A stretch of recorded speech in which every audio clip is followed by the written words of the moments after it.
Hello, good morning everybody. So, we have reached to the end of your module number 9, and in this lecture we will be talking about phosphatases. So, what is that alkaline phosphatase, and a group of those phosphatase we call it as phosphatases, and one simple example we will find out afterwards, the adenosine deaminase. What is that? So, definitely we will tackle about the different phosphate esters, and mainly we will talk about the corresponding cleavage. That is why we are talking as ACE, the phosphatases reactivity, and how the phosphate ester can function as a ligand, that is important, and we will talk about the zinc ions, whether you have one zinc center is fine or you require 2 such zinc centers for this catalysis. Then what we mean about the deaminase reaction, and finally the DNA repair in this manner. So, if we go that we just go a little bit beyond the mononuclear entity, what we are talking about, your carbonic anhydrase, carboxypeptidase, alcohol dehydrogenase, all these we have seen so far that one zinc center with the tripodal thing, you put one zinc, that is fine, and that is your catalyst, very simple catalyst. Now, if we need the help of another supporting metal ion center which is adjacent to the first one, you get a binuclear entity. And sometimes we find that this binuclear entity can also be sustained, like we have also seen that your superoxide dismutase, why you require another zinc center when the copper center is your catalytic one. So, it plays basically the structural role. So, it is like your coenzyme. So, you can have one particular center which is co-catalytic in nature. So, we abbreviate nicely as ALP, which is AL for alkaline and phosphatase P, which it basically gives us the idea that we must have some zinc ion center, and sometimes we can have more than one such center. Where we get these things? Why these are so important to study, important to know their activity, particularly their enzymatic functions. So, in membranes, in our body membrane also, and the membrane of osteoblasts, it is there, and sometimes the cells which are required for our growth of our bone, our teeth, or any hard tissues, we require the calcium based mineral. We know the name of that calcium based mineral is nothing but your hydroxyapatite. So, how we can grow from the solution? If you have to grow the crystals of hydroxyapatite, so these basically these zinc enzymes will help in supplying many number of these phosphate anions, the inorganic phosphate anions. So, that is why in terms of your non-metallic bioinorganic chemistry part, knowing phosphate, their assimilation, all these things are important, but we are taking the help of the metal ion like zinc plus. But what we are talking about, the growth of something, that hydroxyapatite taking the help of the corresponding combination of the phosphate groups to another metal ion, say calcium, because we know the calcium is there for your bone, for your teeth, and all these things. So, let us see how we can degrade the organic phosphate molecules. We should know a little bit about that organic phosphate molecules, because we know what is phosphoric acid, which is H3PO4, how you can make that phosphate as your organic phosphate, like your organic thiol. Inorganic sulfur we know as your H2S, inorganic sulfur we know as sodium sulphide or sodium bisulfide, but when you put that SH function or a thioether type of S function in organic backbone, we get the 2 different amino acid we having sulfur bearing groups, because these are required for this sort of hydrolysis. So, any alcohol function or any phenol function or any glucose moiety, if you are able to convert that ROH function to ROPO32 minus, we will get the organic phosphate. And when we are talking about the corresponding phosphatase activity, which is nothing but the hydrolysis activity, and that hydrolysis reaction is basically triggered by the addition of the water molecule from our primitive understanding, that if it is getting hydrolyzed, you have to take up the 2 parts of the water molecule, the H part and the OH part of that water molecule, and we will have the 2 products, and one will be added to one half and another will be added to the other half. So, that way you can generate the alcohol, you can generate the phenol back, or you can generate the glucose or sugar molecule by taking the H phosphate anion. is not the typical PO4 3 minus, but it can be your HOPO3 2 minus or H2PO3 1 minus. So, different protonated phosphate varieties we can have. Where we are, that enzymes. So, in our blood, and if any person's blood, we try to measure the concentration of those enzymes, because you have to use that, and is helping the breakdown of the protein molecule, and protein molecule having the phosphate backbone, not the amide backbone. That we have already seen for the carboxypeptidase activity. Then the another counterpart is that of your amine peptidase. There you basically trying to break the amide function, the CONH, such that you can have COH and NH to function apart. So, how we use this particular ALP molecules? They are used in different or varieties of reactions, and they basically are very important for our liver function and bone development. So, if the liver function is dependent on this particular enzyme, so if there is any abnormality in your liver function, doctors will prescribe you go for the estimation of this particular enzyme, or if you have some bone density problem, not due to of your aging, but some other purpose, then people can think of, or because these are the biological marker, you can measure the concentration and you can find out the role of these ALP molecules or ALP enzymes for our well-being. So, when we characterize it, we find out that is a homodimeric protein, that means two parts are same, is not hetero one. So, homodimeric protein enzyme of not very much or not very less, also it is around 86 kilodalton in molecular weight, and in blood it is used by diagnosticians. That means the diagnostic test what people can do and can be used as a biomarker in helping to determine or diagnosis such as two diseased conditions.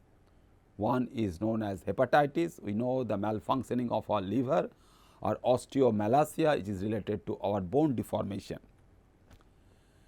So, is therefore present in all tissues, because the tissues are basically directly getting those phosphates for their bone formation, for their cartilage formation, for their ligament formation.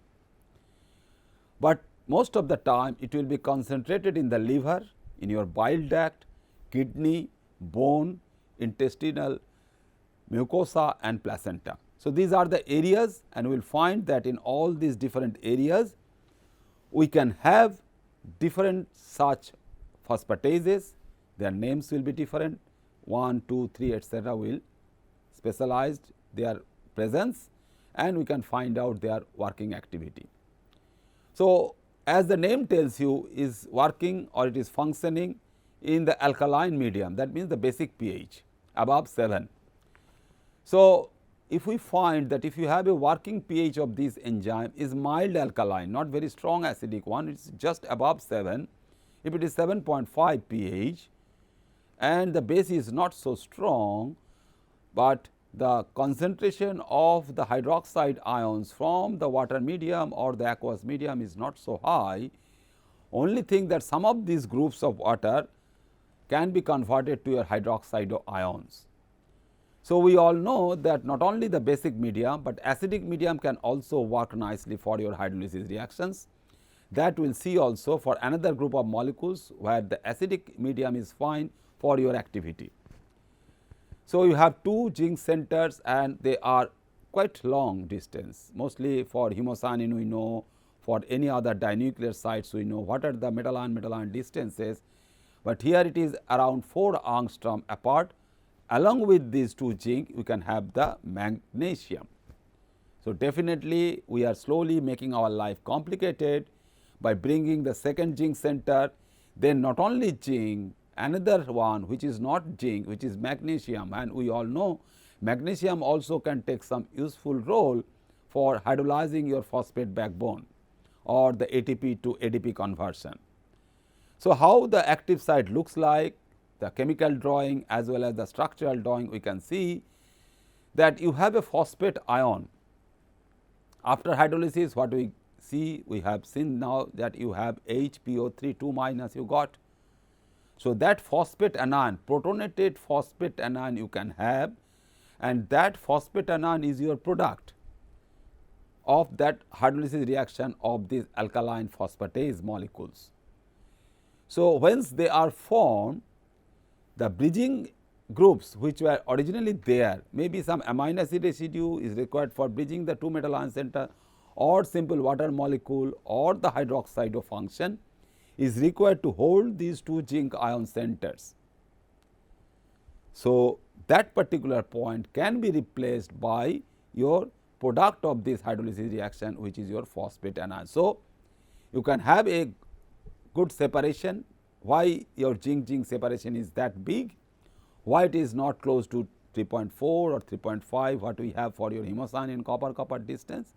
Because already we know that the zinc ions are little bit bigger than your copper 2 plus, but is due to the 3-dimensional or tetrahedral nature of the phosphate anion that have to be accommodated over there, and when the bridging is taking place, you have the phosphorus center O and O. So, is basically the bridging O of the phosphate part and O for the other phosphate. So, it is basically a 3-atom bridging, but sometimes you can have to accommodate the 3-dimensional part, the other two PO group bonds.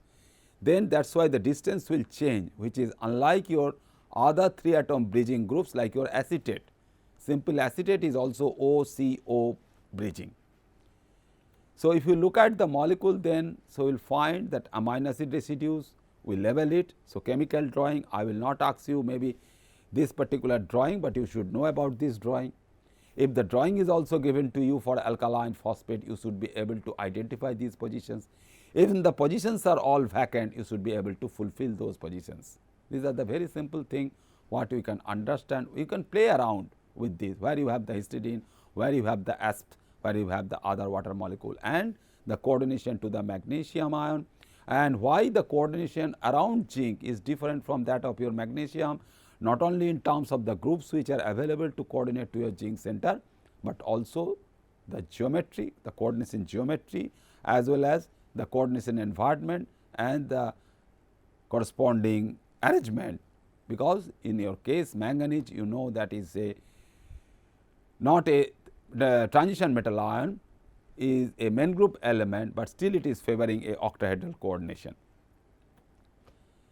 So, many mammalian sources we all have the alkaline phosphatases, but those are the different types of enzymes. So, these are isoenzymes, and isoenzymes we call as your isozymes.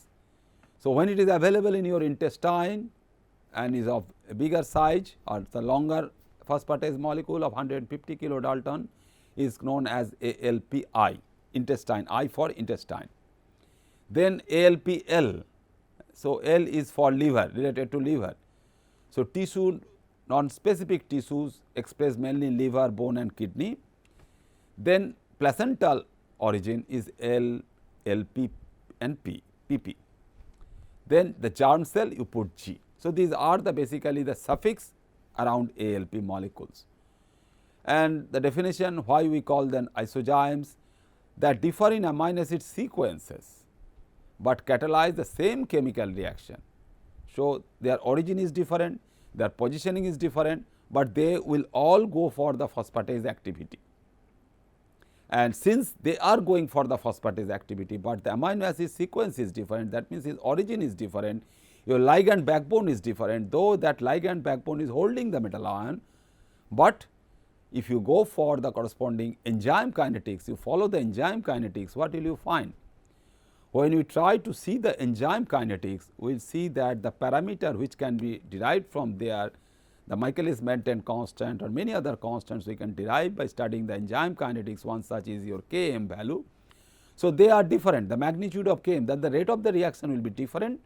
That means the reaction for your phosphate group transfer, like your ADP to ATP, as we call is the phosphate groups, but it is the removal of the phosphate group is the hydrolysis reaction. So, the rate of the reaction and the mechanism of that particular hydrolysis reaction will be different.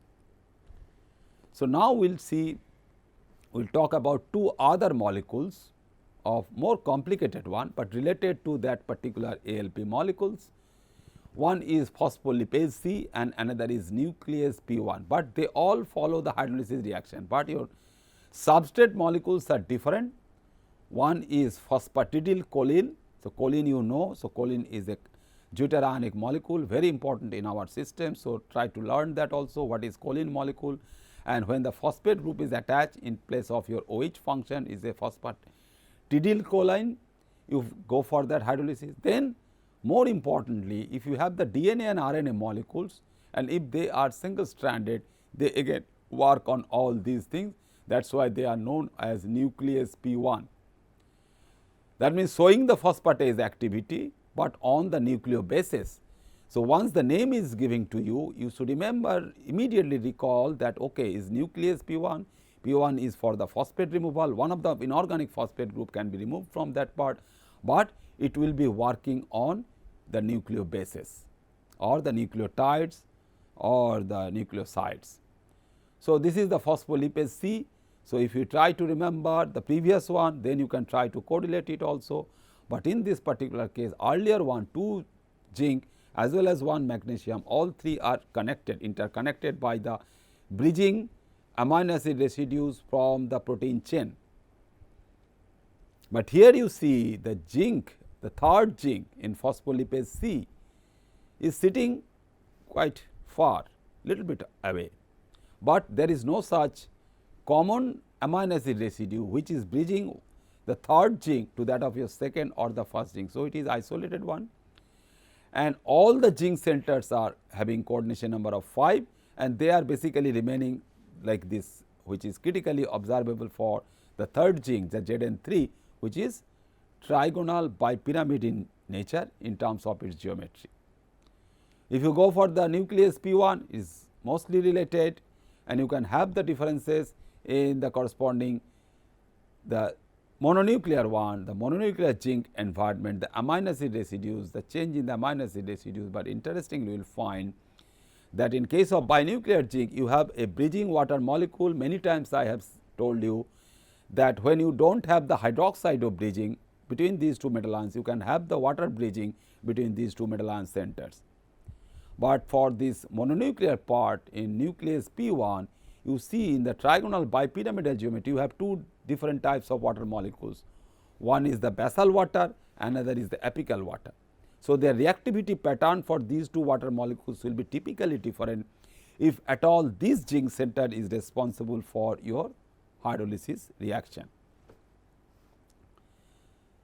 So, is a non-specific one. Sometimes it is not related to a particular type of substrate, but it is phosphomonoesterase, and it is structurally similar to these particular 2 types of phospholipase and nuclease, with a third metal ion where you can have in case of our esterase is the magnesium, but now you have the zinc center. Then we will just change the medium of your reaction. Earlier we were talking about the base condition or the basic condition, now you bring it to the acid condition, and these 2 conditions we already know very well from our early days, from our childhood days, even from your school knowledge, that both these 2 medium, either it is acid catalyzed hydrolysis or is a base catalyzed hydrolysis. That means the medium is either you are having HO minus or HO plus. If it is simple ester hydrolysis, we call the acid catalyzed ester hydrolysis or base catalyzed ester hydrolysis.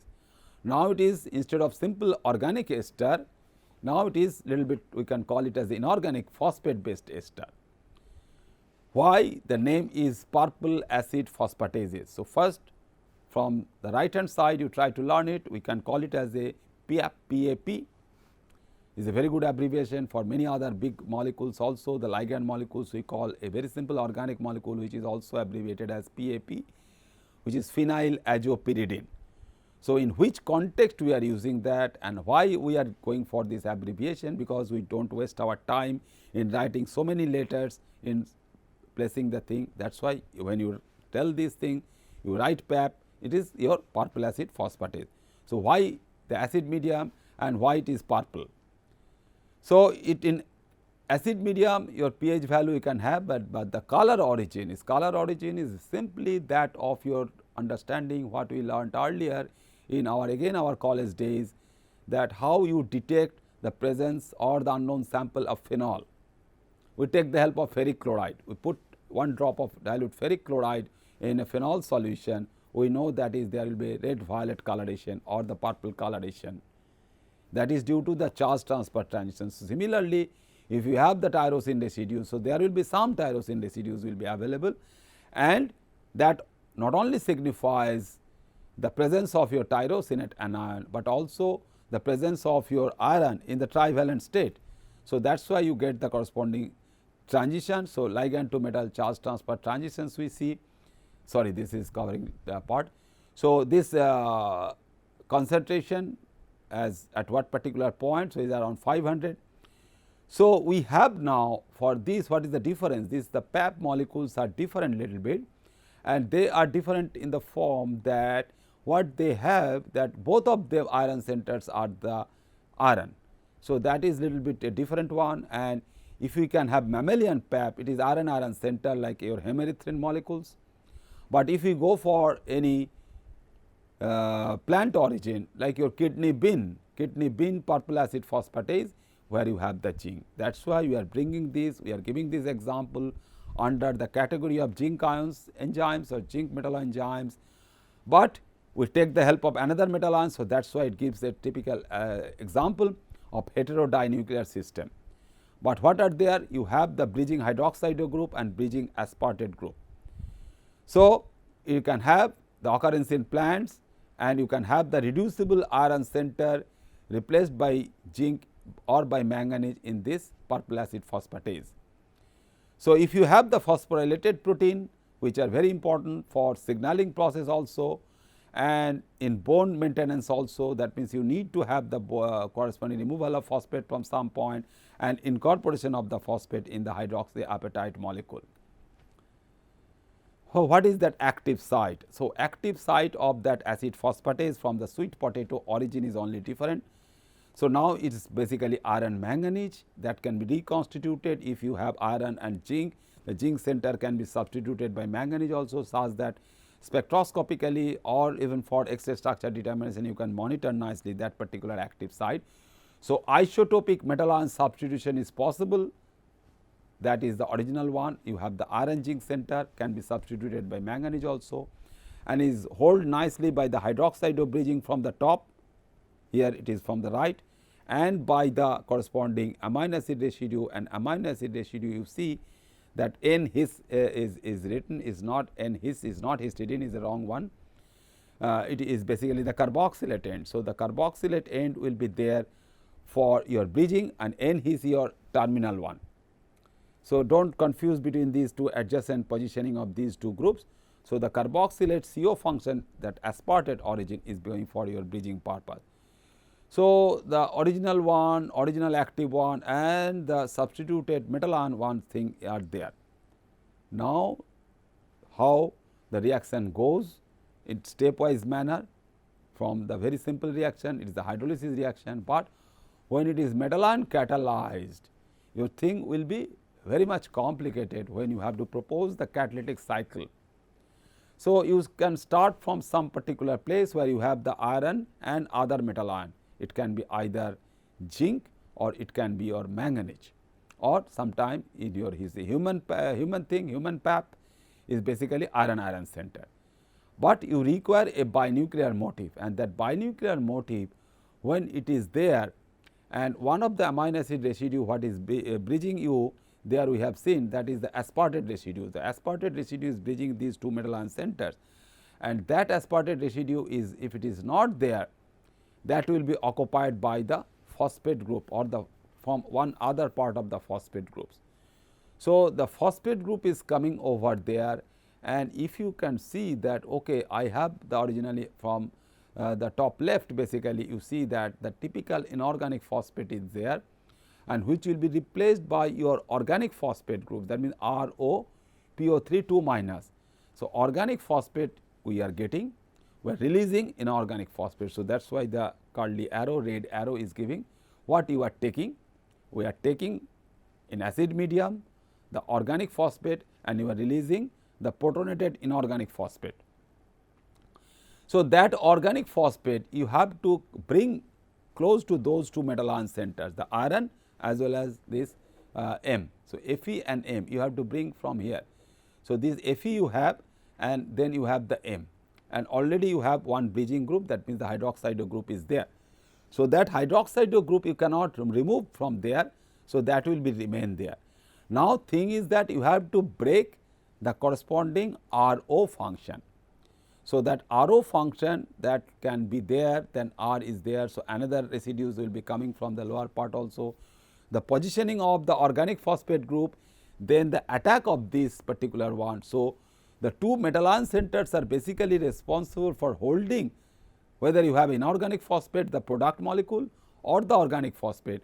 But when you are cleaving from the other arm of the POH or POR bond, you require some other acidic unit, that means the protonated imidazole unit from the right side, the lower part of the right side. So, that is basically required. So, it is going interaction with that particular group, and then is basically when it is protonated nicely, that ROH, that means it is happy with that ROH product, then that bond will be cleaved. So, that bond will be longer and you can cut it still under the control of your metal ion center.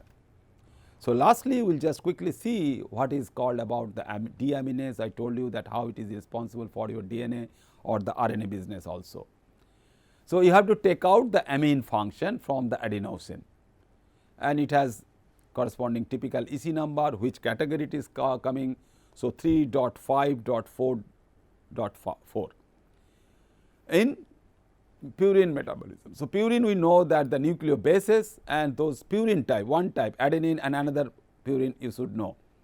So, 2 purine and another pyrimidine, 2 pyrimidine, 2 purine we all know. So, for purine metabolism we should take the help of this enzyme, and for the breakdown of the adenosine from the food, for the turnover of the nucleic acid in the tissues. If the tissue is in demand of your nucleic acid, and adenosine if we are getting or biosynthesized in our body, or it is available from the food material also, you have to go for its corresponding deamination reaction such that it can take part in your purine metabolism process.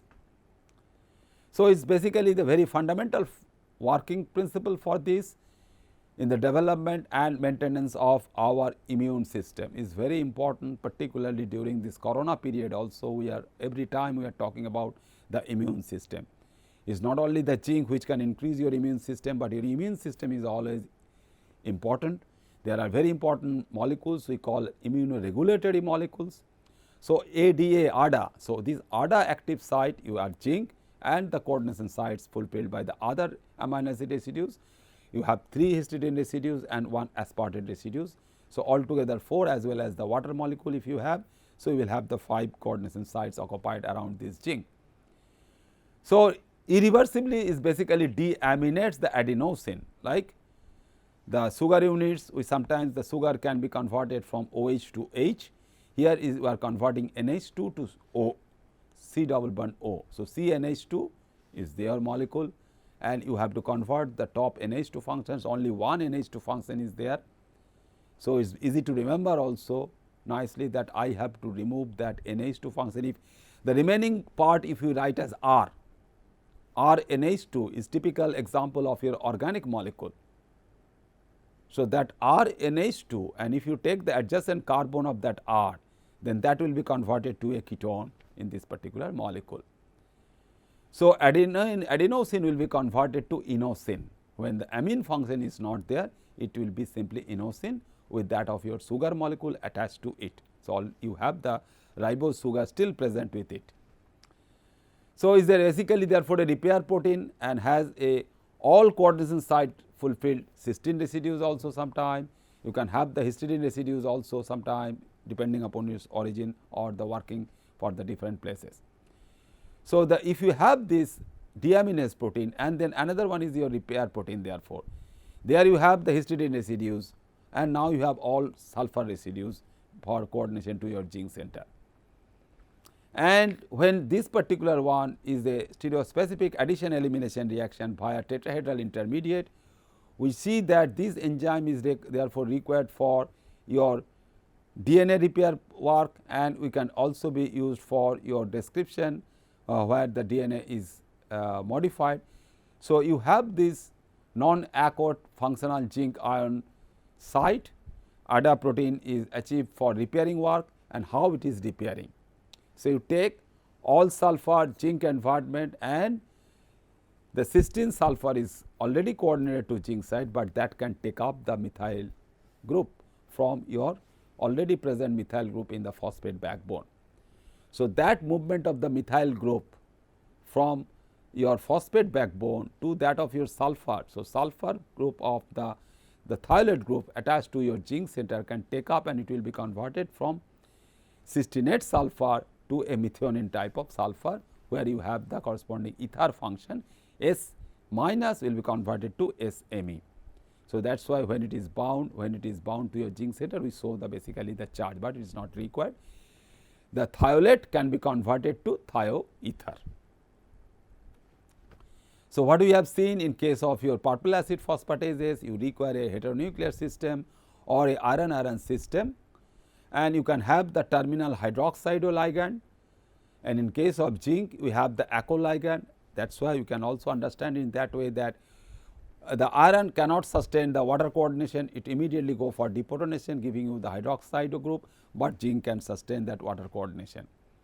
And in case of your deamination reaction, once the inosine is formed attached to that of your sugar unit, but in the next step it will be deribosylated or ribosylated. The ribose sugar can be taken away by another enzyme which is purine nucleoside phosphorylase PNP to convert it to another interesting molecule, very important molecule, which is your hypoxanthine.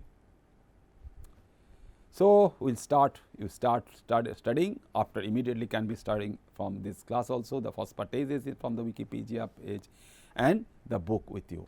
So, thank you very much for your kind attention.